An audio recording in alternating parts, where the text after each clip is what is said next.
Hey, what's up mga kasepak? Kumusta na kayong lahat? At nandito na naman kami sa arcade gym, HTC Jensen. Magpapawis na naman dito, ball games. It's weekend, Saturday. Ito yung routine namin. Basta Sabado, mag-takraw tayo. Let's go. Ayan, medyo marami-rami kami dito. At merong nagbisita sa amin dito mga kasepak. Isang former HTC player, Wildcats Jensen. Eto na, lalapitan na natin. Walang iba kundi si Matthew Dato Morales, ang bagong membro ng national team Sepak Takraw Pilipinas.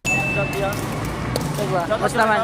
Ha? Shoutout kay Papa. Ayan, so shoutout niya pala sa papa ni Dato, kay Sir Nel, napaka-supportive para sa kanyang anak. And of course, we're so happy about this young man. Natupad na yung isa sa mga pangarap niya. Congratulations, Dad. Galingan mo lang palagi. Nandito lang kami sumusuporta sa'yo. Ayan pala si Dato mga kasepak. Sobrang proud yung team sa'yo. At maraming salamat ulit sa pagbisita sa dati mong tahanan. Mag-ingat ka palagi. God bless you. At eto nga pala si Julius, Junior Wildcats, Sandbox Spiker. At magharap sila mamaya ni Dato for friendly game. Magandang laban to mamaya. At eto rin si Efren Aquino, one of the solid role spiker ng Jensen. Nag-ready na rin. At eto rin si Bibo, ayan, one of the best feeder. Relax na relax lang. At syempre as always, present talaga dito si Coach Yang. Kasama niya yung misis niya. Let's go! Tatlo kami dito.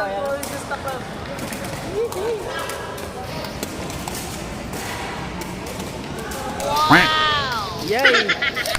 At eto na, mag-warm up spiking muna dito. At maya-maya maglaro na sila.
Uy!